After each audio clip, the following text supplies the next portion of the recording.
नमस्कार विद्यार्थी मित्रांनो, मी भाकरे सर सर्वांचं स्वागत करत आहे. आज आपल्याला समच्छेद अपूर्णांकाचा लहान मोठेपणा व भिन्नछेद अपूर्णांकाचा लहान मोठेपणा पाहायचा आहे. तर सर्वप्रथम हे पहिलं गणित पहा. 3/8 आणि 4/8 किती आहे? 3/8 आणि 4/8. दोघांचा छेद कसा आहे? सारखा. दोन्हीचा छेद 8 आहे. म्हणजे एक 8 ही पहा, खाली एक आकृती दिसते, त्याच्या 8 भाग केलेले आहेत. 1 2 3 4 5 6 7 आणि 8. मग पहिले अपूर्णांक काय म्हणतोय? 3/8 म्हणजे 8 भागापैकी 3 भाग. 8 भागापैकी 3 भाग. तर 3 भाग आपण 8 भागापैकी रंगवून घेऊया. 1 2 आणि 3. 8 भागापैकी 3 भाग रंगवलेले आहेत. आणि दुसरा अपूर्णांक काय म्हणतो? 4/8 म्हणजे 8 भागापैकी 4 भाग. हे 8 भाग केलेलेच आहेत. 4 भाग रंगवूया आपण. 1 2 3 आणि 4. मला सांगा, कोणता अपूर्णांक मोठा आहे? 3/8 मोठे आहे का 4/8 मोठे? सोपं आहे. 4/4 ही संख्या मोठी आहे 3 पेक्षा. म्हणजे एक सोपं सूत्र लक्षात घ्या. जर छेद सारखा असेल तर जो अंश मोठा असतो ती संख्या मोठी. हे सूत्र लक्षात असू द्या. आता इथं दोन्हीचा छेद सारखा आहे आणि 3 पेक्षा 4 हे मोठे आहेत, म्हणून तिथं कोणतं चिन्ह येईल? 3/4 8 पेक्षा 4/8 मोठे आहेत, किंवा 3/8 4/8 पेक्षा लहान आहेत. आलं लक्षात? आता असं काही एखादं उदाहरण असं असतं की अंश, सर्व गणिताचा अंश, सर्व अपूर्णांकाचा अंश सारखा आहे आणि छेद मात्र भिन्न आहे. बघा, पहिली आकृती पहा. पहिल्याचा छेद आहे 3. इथं 3 भाग केलेले आहेत. 1 2 आणि 3. 3 पैकी किती भाग रंगवलेत? 2. 2 भाग रंगवूया आपण. 1 आणि हे 2. दुसरं गणित आहे. छेद आहे 4. म्हणजे 4 तुकडे केले आपण. 1 2 3 4. 4 भाग केलेले.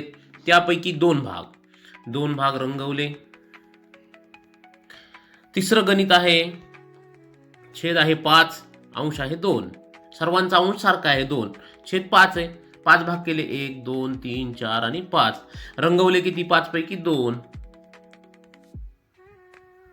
बघा, आता इथं आपल्याला सर्वात मोठा रंगवलेला भाग कोणता दिसतोय?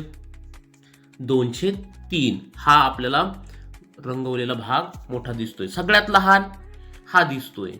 म्हणजे 2/5 सगळ्यात लहान आहेत आणि 2/4 हे मध्यभागी आहेत.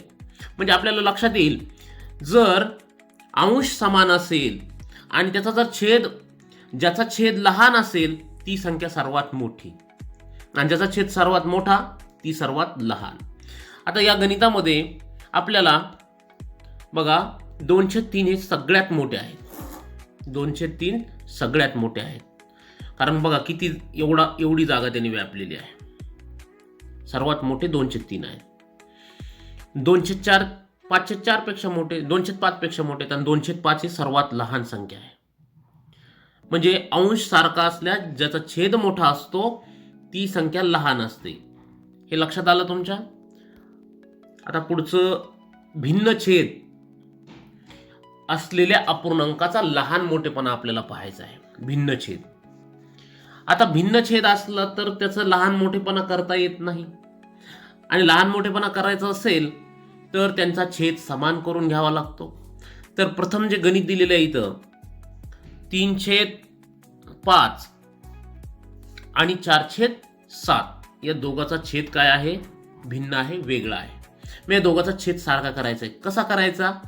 एक किंवा 3/5ला समोरच्या छेदाने जर गुणलं तरी चालतं, आणि समोरच्या 4/7ला इकडच्या छेदाने गुणलं तरी चालतं.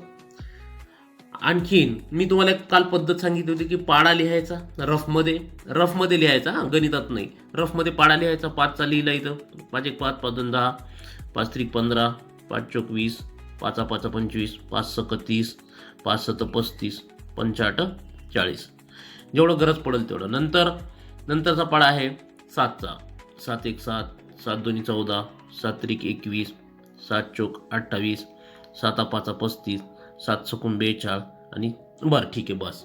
आता आपण दोन्हीमध्ये सारखा अंक कोणता आलाय का पाहूया. 5 इकडं नाहीये, 10 नाहीये, 15 नाहीये, 20 नाही, 25 पण 7च्या पाड्यात नाहीये, 30 पण 7च्या पाड्यात नाही, 35 आहेत. इथं 35 आहेत, इथं 35 आहेत. मग मला सांगा 5चा किती? 5 7 म्हणजे कितीनं गुणावं लागेल?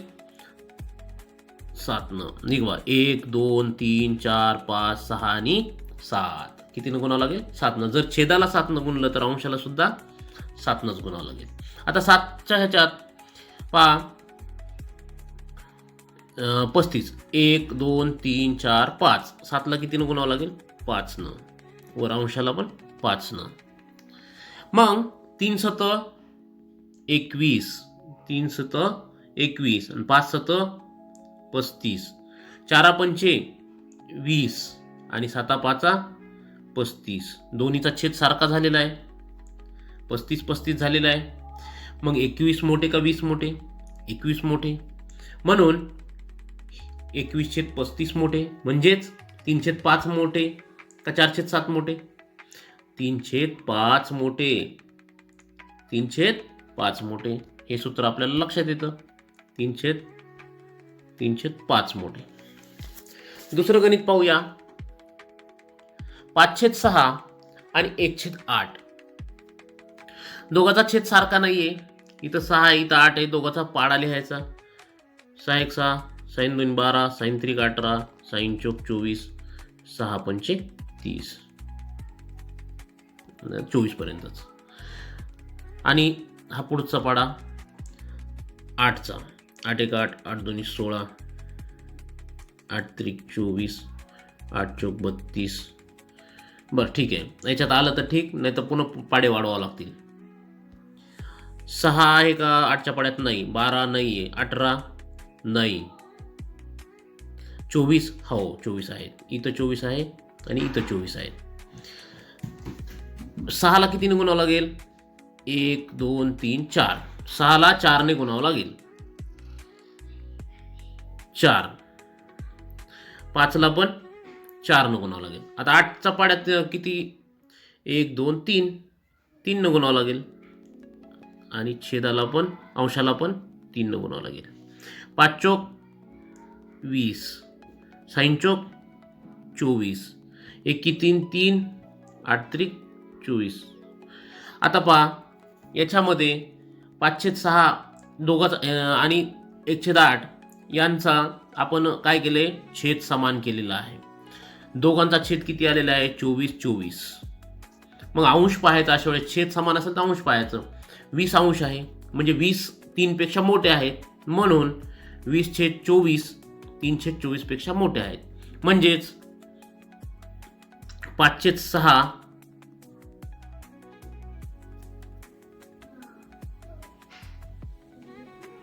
5/6 मोठे आहेत 1/8 पेक्षा.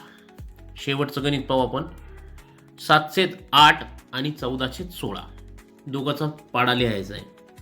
8 1 8, 8 2 16, 8 3 24. 16चं लिहायचं. 16 1 16, 16 2 32. ठीक आहे. पहा बरं 8 16च्या पाड्यात आहेत का? नाही. 16 आहेत का? हो आहेत. 16 आहेत. बघा हे इथं 16 आहेत, इथं 16 आहेत. मग 8ला कितीनं गुणल्यानंतर 16 येतात? 2नं. गुणिले 2. अंश छेदाला 2नं गुणलं तर अंशाला सुद्धा 2नंच. 16ला कितीनं गुणलं तर 16 येतील? एकच. 16 1 16, 14 1 14. आता इथं 7 2 14, 7 2 14 आणि 8 2 16. 14 1 14 आणि 16 1 16. दोघांचाही छेद काय झालाय? समान झालेला आहे. अशा वेळेस अंश पाहायचं. दोन्हीचा अंश सुद्धा सारखा आहे. 14 14च आहे म्हणजे इथं कोणतं चिन्ह येईल? बरोबरचं चिन्ह येईल. कोणतं चिन्ह येईल? बरोबरचं. म्हणजेच